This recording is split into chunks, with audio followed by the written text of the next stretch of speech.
to Bloomers in the Garden. I'm Len Schroeder. And I'm Julio Zamora. And from Madison, New Jersey, sent us a text with pictures to the Bloomers in the Garden hotline, and she needed some advice about her skip laurels. Branches were turning brown. Hear all about it in our first segment. Are you naive to natives? Listen in during our second segment. We'll discuss plants you may have never known as natives. Trimming and deadheading help your flowers to rebloom. We'll explain how in our third segment. Feed the veggies that feed you.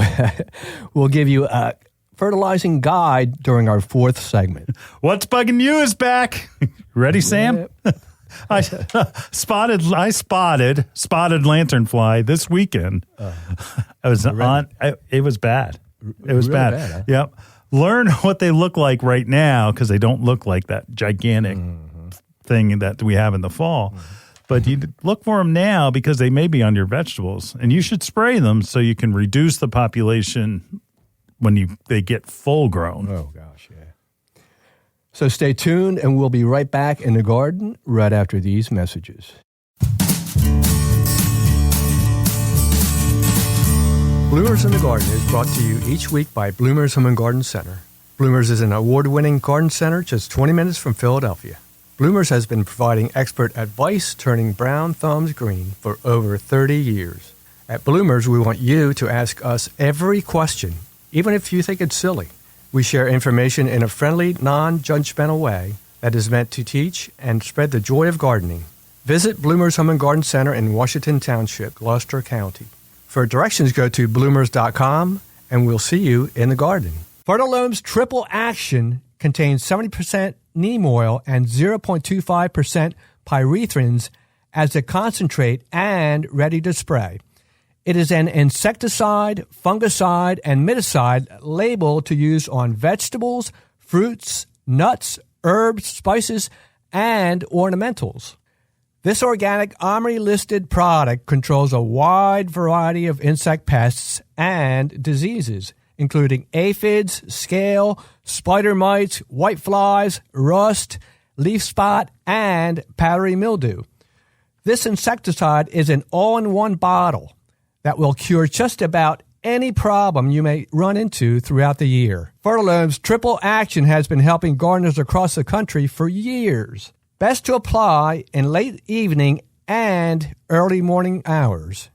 Mix 1 ounce, which is equivalent to 2 tablespoons in a gallon of water. The best part is Triple Action may be used up to the day of harvest. So the next time you are visiting your favorite garden center, ask for Fertilome's Triple Action and expect to have the best looking plants in the neighborhood. You're listening to Bloomers in the Garden Radio. Listen anytime through your favorite podcast provider or see and hear us by subscribing to Bloomers YouTube channel. Bloomers in the Garden Radio is heard in Philadelphia and throughout the whole Delaware Valley every Saturday. First, wake up with us at 6 a.m. on WNWR The Word at 95.3 FM and 1540 AM. Tune in at 8 a.m. to Bloomers in the Garden Radio on Talk 860 WWDB. A rebroadcast of Bloomers in the Garden Radio is played each Saturday evening at 5 p.m. on The Word, 95.3 FM and 1540 AM. On Sunday at 8 a.m., we can be heard throughout the New York tri-state area on Classic Oldies,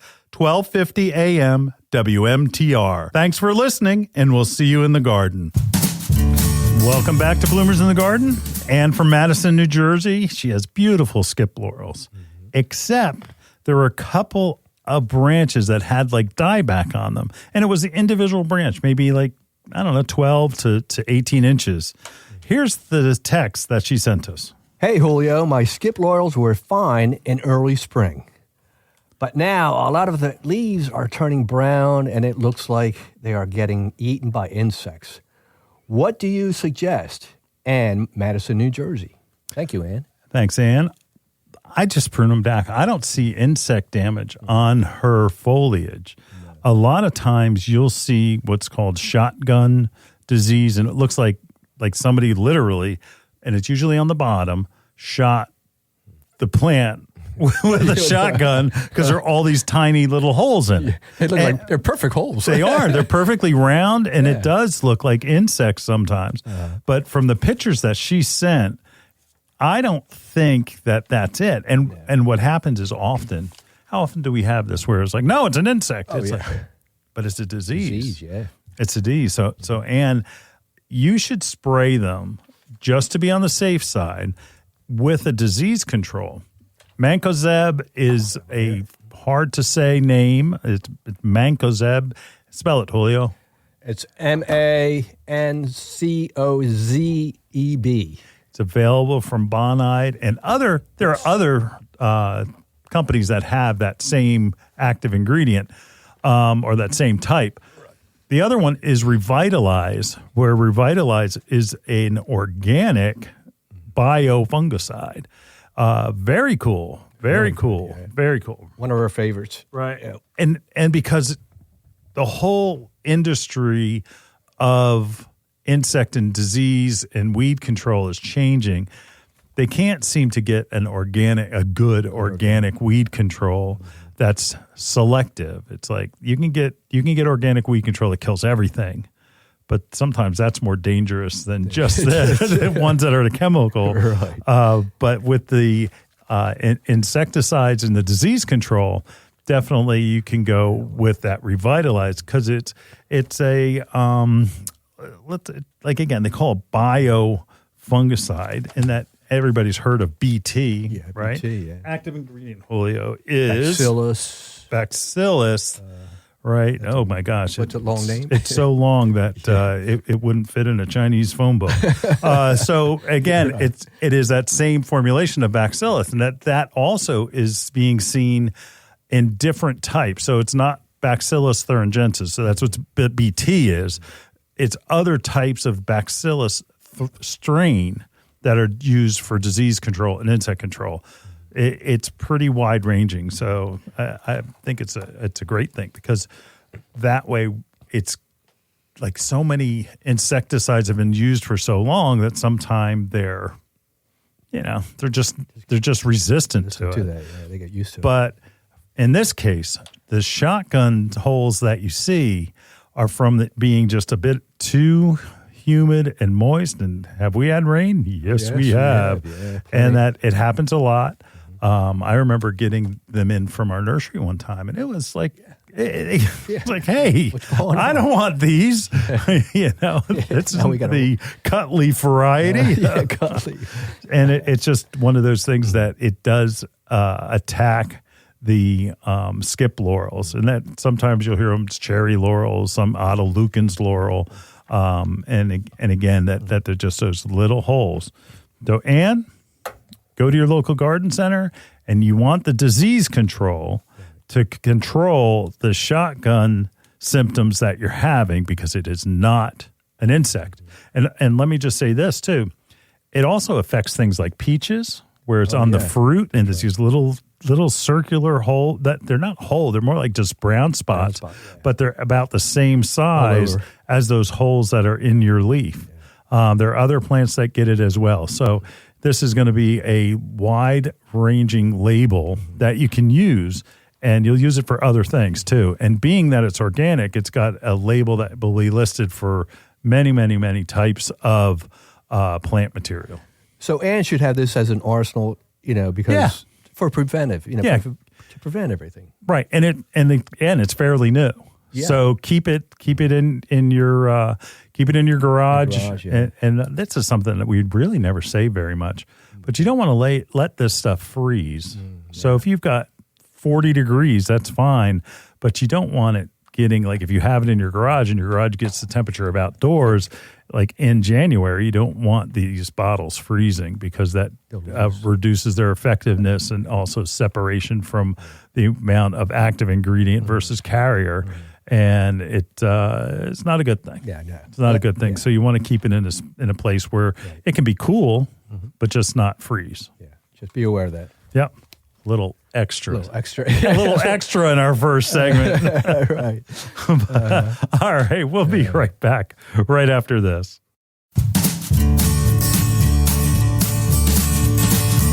Hi, Hi, this is Len Schroeder from Bloomers in the Garden. Do you have a landscape, garden, or plant question? If so, call or text us using the Bloomers in the Garden hotline. Dial 609-685-1880. That's 609-685-1880. Don't be shy. We want to hear from you. Call or text us and let us know what problems you're facing. Let us know how we're doing. Call or text 609-685-1880. If we use your comment on the air, we'll send you a free Bloomers t-shirt. Call or text us at 609-685-1880. That's 609-685-1880. And we'll see you in the garden.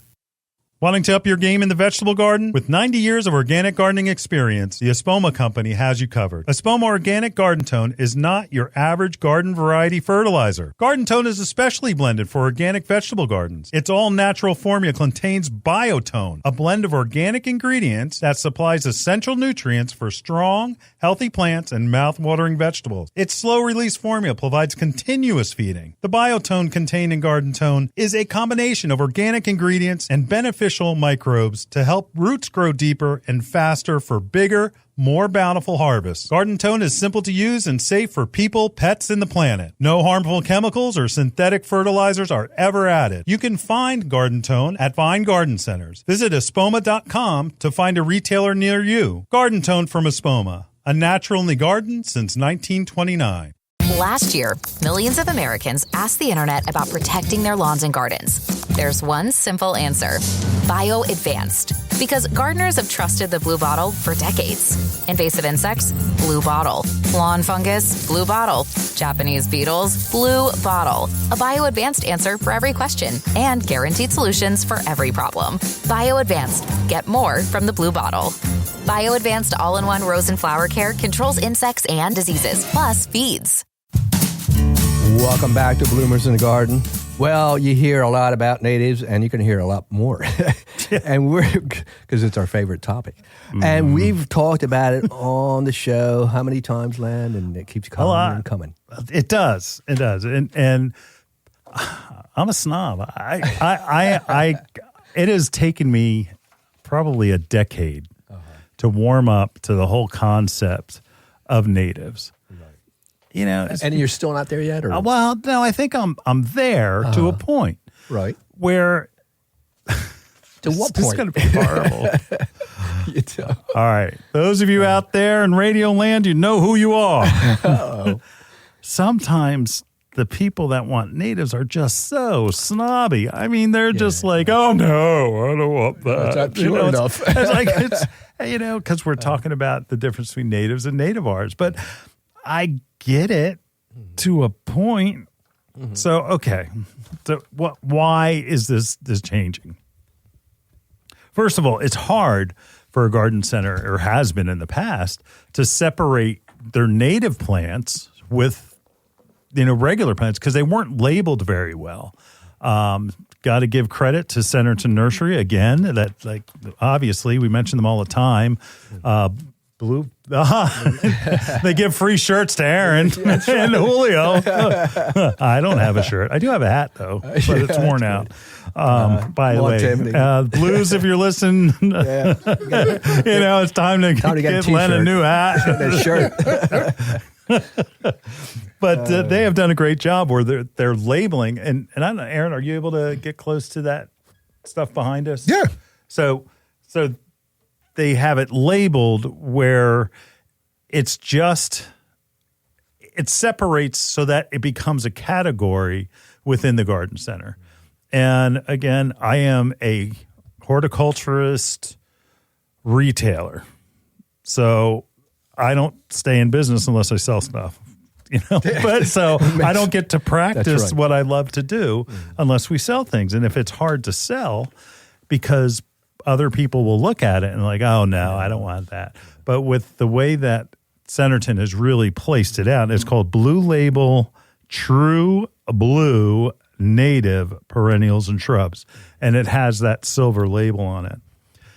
But it's confusing to most novice gardeners or new gardeners. Like, what's a native? Do you have any natives? Mm-hmm. Do you have any natives? We have natives. Let me, for instance, purple coneflower. No, let me back up. I do this all the time on the show. Let me back up. A few weeks ago, we did a segment on hydrangeas. Right, we did. And we were talking about botanical names, where botanical names on plants, right? So there's the first part of a botanical name is basically saying what type or what family the plant is in. The second name determines, okay, so it's the actual, say, blood relative, not the cousin. So just like where we were talking about hydrangeas, and we were talking about hydrangea macrophylla, which is the big round blue hydrangea. But then we were also talking about hydrangea quercifolia, which again is the oak leaf hydrangea, which are completely different. Totally. Those first two names in that is the actual part where you look for you're looking for natives. It's that and nothing else, where it doesn't have the hybrid or the new variety that's out. Now, I personally disagree with that. I think the native solution, so you have native plants that are native to the area, to the country, what have you, right. But then you have a scientist or team that has developed a hybrid of that native. I still think they're natives. Mm-hmm. So, for instance... Because they're taking it from... Right. They're improving a native variety. Right. So it's an improved native. Improving in the sense of size. Now, this has probably confused everybody at this point. One thing we can talk about, coneflower, purple coneflower, okay? Purple coneflower is an easy plant to grow. Echinacea is the last name, right? Coneflower, echinacea, that's its cousin echinacea, that's its other one echinacea. But if you have echinacea purpurea, that's purple coneflower, and it stops right there. It's not like, Julio, I know you love the Adobe coneflower, which is an orange. Mm-hmm. That's a hybrid. It's not necessarily a native. So, but it's a native because it's part of that family. Mm-hmm. But the purists out there will say no. They'll say no. It only purpurea. Right. Okay, I hope you're understanding this. So that's the way that it works. Aaron, can I play devil's advocate for a quick second? Go ahead. All right. So with native plants, since we're talking about them being indigenous species, right, to our planet, that has evolved over the years, doesn't that, in a sense, through evolution, make the natives some type of... I'm a creationist, so look out. Okay. Doesn't that make them by nature a hybrid? Like in general, right? It's an improved right. Yeah. And that I believe that as well. That plants improve in time or else they're dead. No, that is true. That is true. The woolly mammoth isn't around, and look, it's not climate change. And if you want to get in that argument, talk to Julio. But where, species die out, and that there are certain ones that die out, and most of the time there's a reason. That's natural selection's hybridization. That's right. That's right. Go. But to make it simple, an echinacea is an echinacea. Right. Right. But. Big butt. Echinacea, and I can't deny. Anyway, that's another show. Or a smile. Right, one or the other. I got you. Echinacea purpurea is the true original purple coneflower. And I'm so old. Is that a pterodactyl I'm going to the coming horticultural, old folks home. Oh my goodness! But I'm so old that I remember when purple coneflower came. You could get it, and you could get purple coneflower. Okay. All I cared was about purple coneflower. But then they came out with all these hybrids that we had to get. But I'm talking about 20, 30 years ago. Right. All you could get is purple coneflower. Okay. So that originally was the native, but they were they're such a great plant that, I mean, they've improved like the cone. They've changed the cone so that it's a double cone or it's a giant cone, you know. So It's amazing. You know, and we're just picking on purple coneflower because so many people know it. Sure. There are other plants that are in this series. I mean, right behind us, like we were pointing at, this variety right here is turtlehead. All right, right. So the actual it's chelone is a you know, I may be saying it wrong, but I'm from New Jersey. Northern New Jersey. But then again, Chelone. Northern New Jersey. Hey, you cut it out right now. Okay, I've been around long enough in South Jersey that I'm a native. I'm a native. Native R. Yeah, I guess I'm a native R. But the point is that there's pink and purple, but only the white is a true It's native. a true native. Gotcha. But the pinks, to me, are a native R. Boy, are you as confused as I am? You're going to get some people to put on the horticultural boxing gloves. Look, I will. Let's get it on. Right?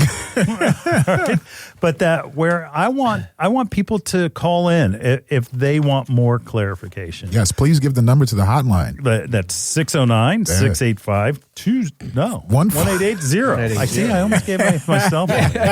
Call Julio. Please call in. 609-685-1880. Yes. But other shrubs, for instance, we don't even talk about shrubs that often, but things like inkberry, inkberry holly, okay, Ilex glabra, is a native, okay?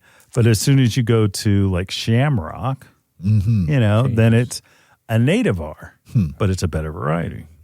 So they're going to start labeling them too? They might. They might. You It's think? like, hey, can I get a maybe? Yeah. I mean, you know, the Blue family's starting this. And, Right. who knows if somebody else is going to Well, pick it up. here's a clethra. Clethra you don't think is a native, No. but it is. It is. It is. Winterberry holly, Yeah. native.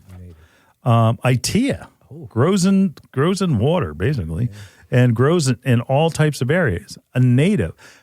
Natives are supposed to be tough, but to me they're missing out on the third name in a plant botanical name, which is the varietal name and the improvement made to that name. Pin oaks, native. Eastern white pine, native. And you know what's funny is that I know some weeping white pines and stuff that have another name, but Pinus strobus is the white pine. It's like, I want a white pine. You know, you want to do a hedge or you want to do something like it. I never have seen a hybrid white pine that I can think of. I mean, there's other types. There's Japanese pine. There's other types of pines. But as far as white pine goes, Pinus strobus Is it? You know, redbuds. Redbud, yeah. Okay, so here you go. All of the new redbuds that are out. Oh, yes. But it's Which one Cercis canadensis. All That's right. the one. First name, second name. That's where the purists will say is the native. And see, you see why I don't like natives? It's like right. because one person, you know, it's like it's not good enough. Like it's you have the varieties. So guess what? We've got the weeping redbud. It's like it's beautiful, but I want the native. Okay. It's like, well, it's not pretty. It's not as pretty as it's not as it's green leaf. Yeah. It doesn't have the attributes that the other one has that you think it's so nice, but you won't do it because it's a native. Yeah, we brought in that what's called flamethrower. Yeah, And it's got all kind of beautiful colors. People love that. yeah. Yeah, I mean, it's like Not natives. Not native. Not native, folks. Not native enough. They're saying it's not good enough. Not good enough. I mean, red twig dogwood Red twig dogwood. is a native. How about yellow? I mean, I don't think the yellow one is. No? Nope. Wow. Chokeberry, that's certainly a native, but I don't know. If you would like your car painted in dots, different colors from the birds, there you go. But again, it's all about the botanical name. So it's that first and second name, and that if that were the variety, that's where it stops, or it doesn't have the hybrids. A lot of folks are just like, that's it. That's what a native is, and that's all I want. I don't want I don't want that Adobe variety, the orange variety. I want just the native one. And I say no. Nativars, as long as it has the first and second name, okay, genus, species, okay, that has it in the native camp. And if it's a better plant because it's a hybrid and it has that third name, the varietal name, I'm okay with that. Yeah, I'm okay with it. Everybody out there, you native plant people, Call us. Yeah. Let us know where you stand. Are you willing? Last week, Wendy was on, the writer for Green Prophet magazine, and we kind of, she was all about Joe Pyeweed. Mm-hmm. We have 4 different types of Joe Pyeweed. Yeah. And it's like, I don't know. Which one? But do you want a dwarf Joe Pyeweed? I do. Yeah. Because remember the Joe Pye, say it with me, weed. It's just gets to be a weed. Yeah. It's big, it's obnoxious. But where there's a dwarf Joe Pyeweed, I like that. I like that because then it fits in the garden rather than taking over. Mm-hmm. So something to think about. Mm-hmm. Cardinal flower is another one that's I very much like cardinal flower, and it's a great attractant to hummingbirds, and it's a great plant. It is. And there are some hybrids, but honestly, if you just went with the straight Lobelia cardinalis, that's fine. Mm-hmm. That's fine. Still beautiful red flowers, attracts hummingbirds, all the rest. Butterfly weed, that is the ultimate that people want for butterflies, even hummingbirds. But again, it's Black-Eyed Susan. Yeah. Black-Eyed Susan, technically, the hybrid varieties are not natives. Now that you're completely confused, we're going to leave you out on that island of confusion. Thoroughly. And we want you to call the hotline. It's 609-685-1880. And let us know what you think about the whole native and why you want native plants. Not because it's cool in the horticulture world or because someone convinced you that it was better for the bees or where the hybrids weren't. Not true. I want to know. I want to know your reasoning. Yeah. Where do you stand there? I'm okay dealing with a combination in my perennial garden, landscape, what have you. I have no problem putting natives in, but I'm not putting exclusively natives. No. Like I'm not making my shopping list of only natives because they are missing some of the great aspects that have been done by science to make plants better. Mm-hmm. So it's just like being organic. Right. I'm organic and still the stuff doesn't work. Okay. Right. I'm great with organic. Our best product right here, Triple Action. Mm-hmm. Excellent product. Excellent organic product. And the fact that it works great, but if it stopped working and I needed to step it up a little bit. Well, if my plants were dying, sure, it's the plants I want to save. Yeah, and guess what? Sorry, Yep. Sorry, you're gonna do what you have to do. Yeah. So, all right, we'll be back in the garden right after these messages.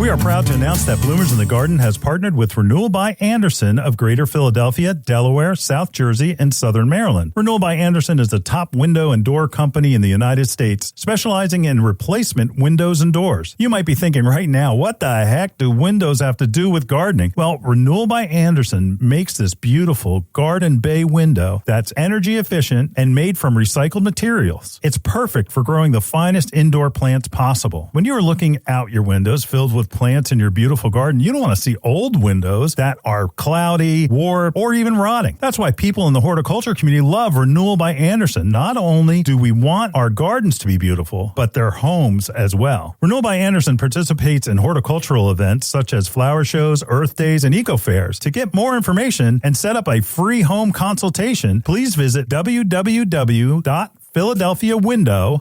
bloomers.com. And be sure to tell them Bloomers in the Garden sent you. Your next houseplant is waiting for you in Bloomers Home and Garden Center's greenhouse. Bloomers recognizes that houseplant choices are as important to your interior decorating as the fabric on your couch. The right plant, paired with the perfect container, can bring a dynamic change to your home. A houseplant brings life to your world and connects your home's interior to the greater outdoors. Even a small succulent placed on your coffee table has a way of connecting your living room to the Amazon rainforest. How about an air plant in your kitchen? Looking for an indoor flowering plant to add color to your plant palette? Bloomers has a large revolving assortment of flowering beauties. From aglaonemas to ZZ plants, Bloomers Greenhouse is stocked with your next favorite indoor plant. Bloomers carries a large selection of pottery and containers to match your home's decor and make any of your plants more beautiful. Bloomers experts can help you care for your plants and have the fertilizer, insecticides, leaf shine, and specialty soils you need to grow healthy and happy indoor plants. Visit Bloomers Home and Garden Center's greenhouse and make every room in your home a living room. Visit bloomers.com for more information. That's bloomers.com, and we'll see you in the garden. You're listening to Bloomers in the Garden Radio. Listen anytime through your favorite podcast provider or see and hear us by subscribing to Bloomers YouTube channel. Bloomers in the Garden Radio is heard in Philadelphia and throughout the whole Delaware Valley every Saturday. First, wake up with us at 6 a.m. on WNWR The Word at 95.3 FM and 1540 AM. Tune in at 8 a.m. to Bloomers in the Garden Radio on Talk 860 WWDB. A rebroadcast of Bloomers in the Garden Radio is played each Saturday evening at 5 p.m. on The Word, 95.3 FM and 1540 AM. On Sunday at 8 a.m., we can be heard throughout the New York tri-state area on Classic Oldies, 1250 AM WMTR. Thanks for listening, and we'll see you in the garden. Welcome back to Bloomers in the Garden. Okay, what do you do when your flowering plant's flowers begin to die? You deadhead. Or is that just more mysterious horticultural jargon? Well, a perfect example is right now, rhododendrons. Do you have rhododendrons at your house? No, I'm going to get some, though. You're going to get? I'm getting it. I do. Every week. My rental property in North Jersey. Yeah? Yeah. All right. So did you, when you were up there the other day, did you just say it's a rental? I did. You did. He said it's a rental. I told you I got a quote on landscapers. Yeah, all right. Anyway, you're not helping this segment. Sorry, man. Sorry, guys. All right, so I have rhododendrons. But I do. And that I want them to get a little bit more wild because they're more of a screen than anything else. And that when a rhododendron flowers, those of you that have them know that they let this spidery looking growth onto the plant where the flower was. And to deadhead them, you go to the base of where that spidery thing is, because that was basically the base of the flower, and you snap that off, and it comes off really easy. It's like it's made to come off. Just snaps off. And that is deadheading your rhododendrons. Well, why do we do that? They're not going to flower again until next year. Or will they? Because what happens if you don't do that, they may be mostly leaves, and you'll have less flowers. If you deadhead now, you're going to have more flowers than foliage next year when you have new growth. And that's what you want. And it's basically pruning your rhododendrons. I mean, some people get out the shears and take it all down. You know, nah. If you deadhead them, it'll be more compact growth, but there'll also be more flowers. And I know because the ones that I'm talking about, I did last year, and they were incredible this year. They were incredible this year. So, again, that's one thing to do. You deadhead. What else you deadhead, Julio? You deadhead a lot of the roses. You know, I take them down. I take them off. I'm going to argue with you. No, you don't. Fifth leaf. Roses. Roses you have to prune. You have to prune them below the fifth cluster of leaves in order for them to go and send out flowers again. What is one of the only plants that flowers the entire season from spring, summer, fall? You just said it. Roses, exactly.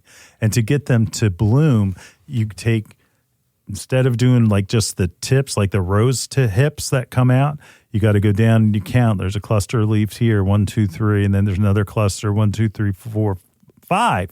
Right below that fifth cluster is where you prune. So there's pruning versus deadheading. Here, I'll give you a softball. How about geraniums? Geraniums? Deadhead. A deadhead, yeah. Deadhead geraniums. How do you deadhead a geranium? When the flower drops off of the geranium and there are no petals left on the flower, and you go down and you follow the stem to where it meets the plant, and you just push it down with your thumb and your index finger, and it will snap off, and that's what you remove. And it encourages more flowering rather than to putting energy into that spent flower. So that's deadheading, and it's something important to do. It all has to do with stopping the plants from trying to produce seed. Because if they start going to seed, then it's a different thing. All of a sudden, you're growing vegetables, or fruit. You don't want to do that. You want to grow flowers. And so by doing the deadheading, you're stopping them from growing to seed. Things like marigolds, same type of thing. Marigolds get deadheaded. Other plants, like it used to be that you used to have to deadhead petunias, but with all of the new varieties, not natives, all of the hybrid varieties of petunias, they're self-deadheading. They're self-cleaning. You don't have to take those flowers off like you used to have to do the old varieties. Pinching is a good word. And it's where you just take a little bit of the top growth off of the plant. Some of the perennials take to pinching really well. All right, Julio Zamora. If you take a Coreopsis, and we're taking, say, a Coreopsis that is Zagreb, the one that looks like ferny foliage. If it's starting to slow down in flowering, and you take the first, say, 2 inches off, is it going to stop flowering, or does it going to flower more? The answer. It's going to flower. It's going to flower more. It will all of a sudden, that will encourage it to produce more blooms. Flowers, yeah. You don't want it to go to seed. A shrub. Spirea. Spirea. You can get spirea. You go ahead and trim that thing down. Trim it down, and it'll flush back out, and it will go and grow more flowers.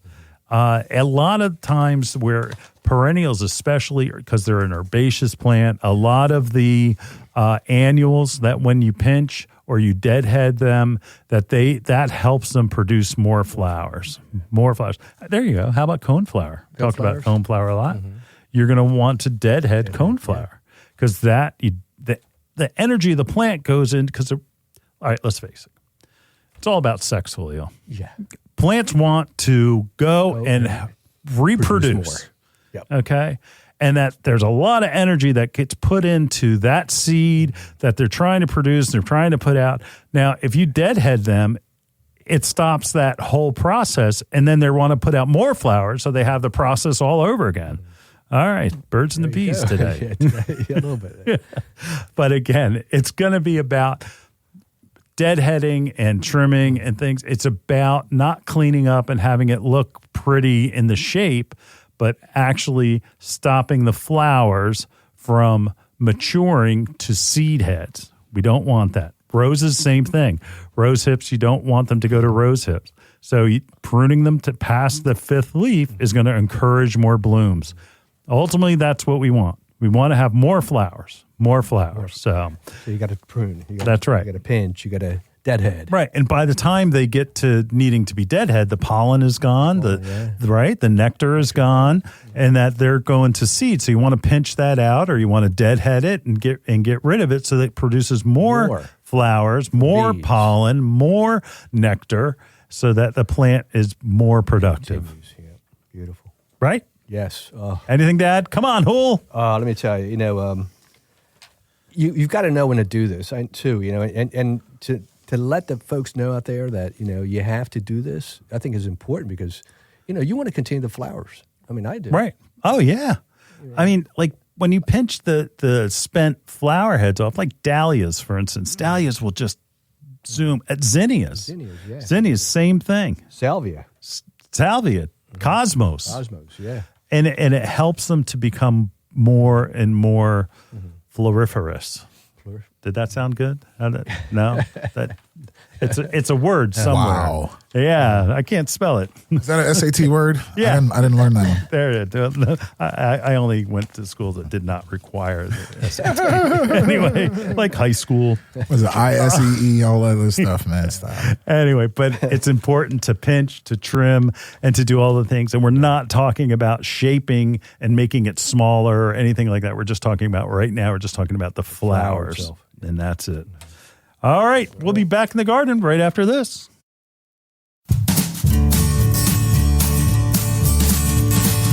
Hi, this is Len Schroeder from Bloomers in the Garden. Do you have a landscape, garden, or plant question? If so, call or text us using the Bloomers in the Garden hotline. Dial 609-685-1880. That's 609-685-1880. Don't be shy. We want to hear from you. Call or text us and let us know what problems you're facing. Let us know how we're doing. Call or text 609-685-1880. If we use your comment on the air, we'll send you a free Bloomers t-shirt. Call or text us at 609-685-1880. That's 609-685-1880. And we'll see you in the garden. Looking to get rid of those broadleaf weeds? Fertilome's Weed-Free Zone is a broadleaf post-emergent weed killer that kills 80 of the toughest broadleaf weeds in lawns and other areas in your yard. Fertilome's Weed-Free Zone is a fast-acting product. It's a cool weather performer in the 45 to 90 degree range. Fertilome's Weed-Free Zone is excellent for those tough weeds including poison ivy, henbit, Virginia buttonweed, wild violet, thistle, dandelion, chickweed, spurge, and ground ivy. Fertilome's Weed-Free Zone is the go-to tough weed killer in the Fertilome product line. A proven cool weather performer you must have. So, the next time you visit your local independent garden center, ask for Fertilome's Weed-Free Zone and expect to have the best lawn and landscape in the neighborhood. You're listening to Bloomers in the Garden Radio. Listen anytime through your favorite podcast provider or see and hear us by subscribing to Bloomers YouTube channel. Bloomers in the Garden Radio is heard in Philadelphia and throughout the whole Delaware Valley every Saturday. First, wake up with us at 6 a.m. on WNWR The Word at 95.3 FM and 1540 AM. Tune in at 8 a.m. to Bloomers in the Garden Radio on Talk 860 WWDB. A rebroadcast of Bloomers in the Garden Radio is played each Saturday evening at 5 p.m. on The Word, 95.3 FM and 1540 AM. On Sunday at 8 a.m., we can be heard throughout the New York tri-state area on Classic Oldies, 1250 AM WMTR. Thanks for listening, and we'll see you in the garden. Welcome back to Bloomers in the Garden. Yes, feed the veggies that feed you. It's so important. That's right. Yeah. That's right. Don't just think they're going to grow in the dirt. Right, Martha? No, they don't grow in dirt. No. All right. So there's 3 types of feeding. First of all, you want to add a soil amendment like a compost into the garden when you plant, before you plant, after you plant. You want to keep adding that, improving that soil that you have. And you want to use things like bumper crop. Bumper crop, let's see, Julio, you can correct me if I'm wrong. Earthworm castings. Bumper crop has barnyard manure, which is a combination of actually cow manure and chicken manure. Believe it or not, people know these things. I know these things. Chicken manure is higher in nitrogen. So greener plants, like if you're growing greens, for instance, it's gonna help them to grow. There is bark fines, peat moss. It's everything lobster but shells. Lobster shells. Yeah. That's right. Kelp. To add calcium, so the blossom end rot. Right. All of those things are in the soil, and again, ecto and endo mycorrhiza, which makes your fertilizer more efficient for the plant to grab. Okay. Wow. Granular. Next. The next type of fertilizer, and you do these all, not one. You do these all, you'll have the best garden you've ever had in your entire life. I go with one. Espoma Garden Tone has got a great blend for a granular fertilizer. This is the dry fertilizer that you sprinkle around the plants after they're planted. You can also, before you plant, you can mix it into the first few inches. Again, it's an excellent. We sell other varieties, but because of the endo and the ecto mycorrhiza, the fact that it is organic, okay, that is extremely important. Let's see. So 3 pounds per 50 square feet. So this bag that you see in studio, and if you're looking on YouTube, please subscribe. We'll have that hand delivered into your mailbox every week. But for instance, that'll do 100 square feet. So 10 by 10. Wow. So 10 by 10. If you're doing established plants, like for instance, I say you apply the Garden Tone, you're going to do it like every, say, 4 to 6 weeks. So you're going to apply it maybe 2-3 times a season, depending on when you planted. So a single plant, you're going to do like 1/3 of a cup around the drip line of the plant. So it depends on how big that is. But the fact that it's organic and it breaks down slow, and it's not like 10-10-10 or 5-10-5, or because here's another horticultural word. That's hot. That's hot. And what that means is that it releases really fast and it can burn. You won't have that problem with the Espoma Garden Tone. Any of the Tone series, it's made for each type of plant. There's Flower Tone for flowers, obviously. Plant Tone is a good general purpose. I recommend that for perennials. Then there's also Holly Tone, which has been probably the staple forever for all of your landscape and nursery type plants. So again, that's our second type, granular type. The third is our water soluble. Jack's all-purpose. Jack's Bloom Booster for your vegetables. It will be perfect. 10-30-20. Wow. It's a 10-30-20. So that's Bloom Booster. Yeah, Bloom Booster. All right. So nitrogen, phosphorus, potassium. Okay. And this is not an organic fertilizer like the other two that we mentioned. It's a water soluble. You mix it in water. And again, nitrogen, phosphorus, potassium. What those numbers again? Let me have that. 10-30-20. So 10-30-20. 10-30-20. And the way that we train our staff, and that we've done this for years, it's up, down, all around. So the first number, the higher number, that's going to end up being for the top growth, make it green, make it look good.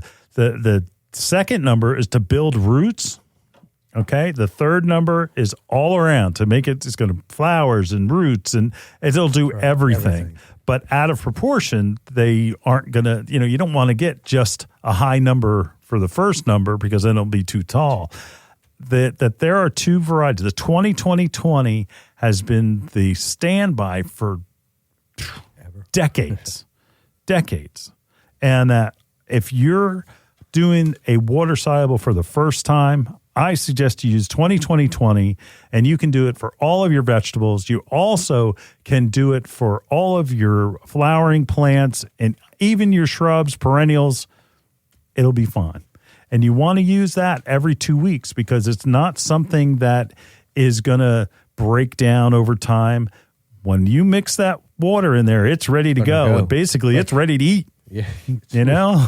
Fast food. It is. It's fast food for your plants, So, again, you want to use a soil amendment, a granular fertilizer, and then a water soluble fertilizer. So you're combining the first two are organic, slow release. The last one is a quick release and a quick feed every 2 weeks, and that you'll be amazed on how great everything looks. Oh, yeah. Not only that, it's going to be tasty.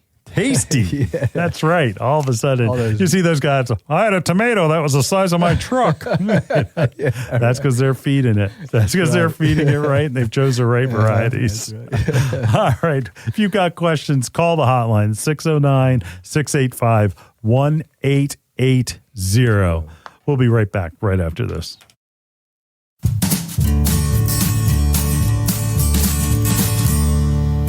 Spring is here, and people have a lot of questions about Weed and Feed. There's one simple answer. Bio Advanced 5-in-1 Weed and Feed.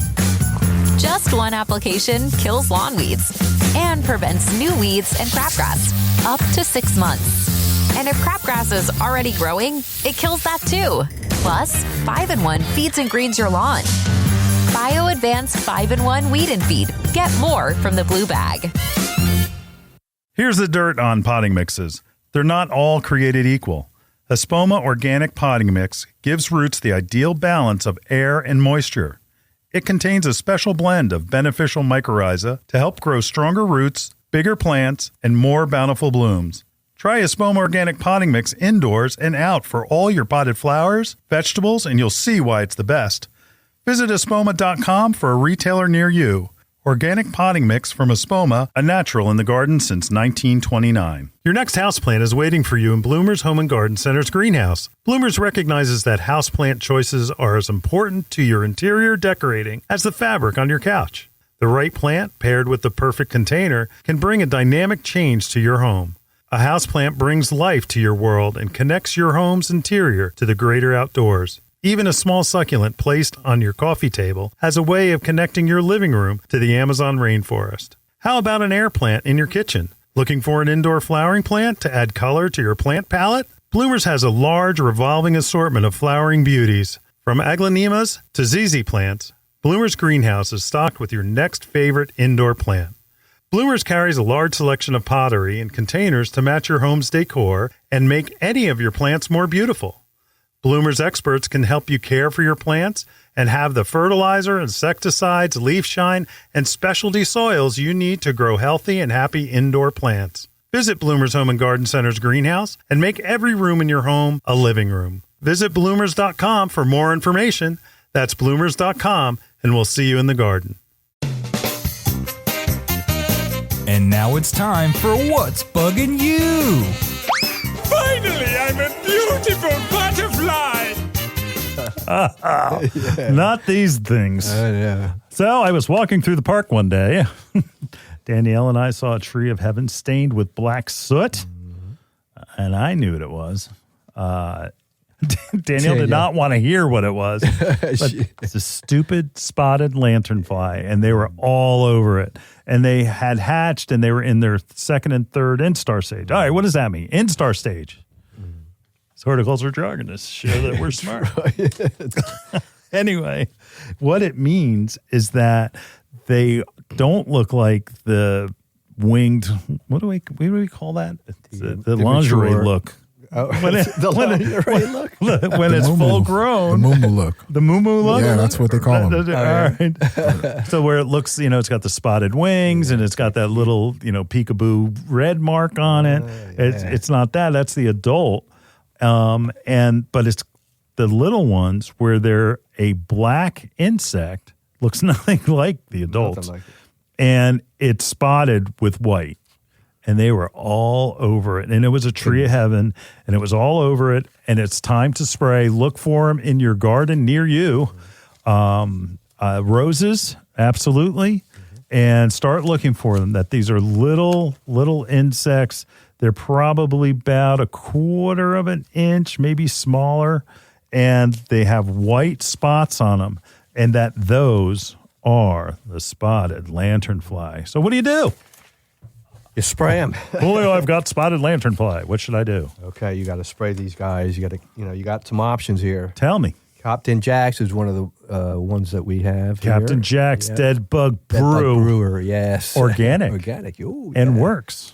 And works. Yeah, really good. All seasons horticultural oil. Another one, yeah. And what that does is it basically these are also organic, and it basically smothers them. Yeah. and that just kills them that way. Boom. I like them. Oh, yeah. You're dead. You're dead. Boom. And then the other one is Triple Action. You've heard this advertised for years. And what I love about that is a combination of pyrethrins along with neem oil. So it is also organic, and that all three of these you can use on other plants. It's not like all of a sudden I've got this stupid bottle I've got to keep in my garage forever because I don't use it for anything else. You can use this on all of your plants. The Dead Bug Brew and the Triple Action you can use on vegetable plants as well. This is one thing to have in your arsenal because you do not want the spotted lanternfly turning into adults and crapping all over your patio furniture. And then all of a sudden it gets a foothold. We told a story last week about how they were, when we recorded in a different studio, and it was like parting the Red Sea, walking through them in the fall, and it was just disgusting.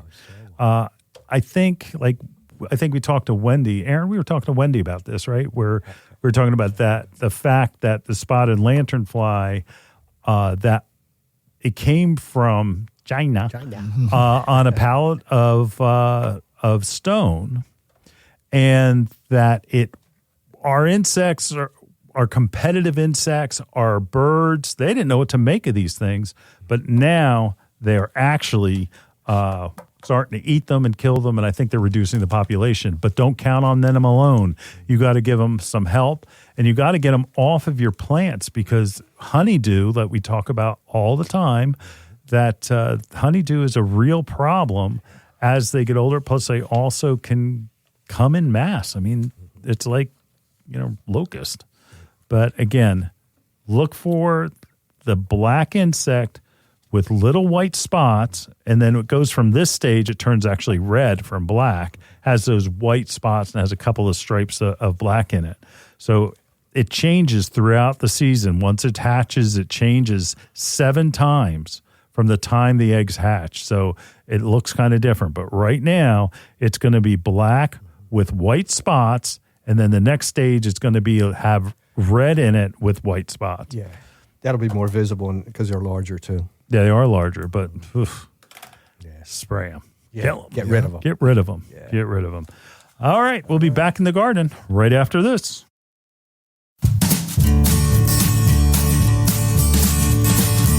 Hi, this is Len Schroeder from Bloomers in the Garden. Do you have a landscape, garden, or plant question? If so, call or text us using the Bloomers in the Garden hotline. Dial 609-685-1880. That's 609-685-1880. Don't be shy. We want to hear from you. Call or text us and let us know what problems you're facing. Let us know how we're doing. Call or text 609-685-1880. If we use your comment on the air, we'll send you a free Bloomers t-shirt. Call or text us at 609-685-1880. That's 609-685-1880. And we'll see you in the garden.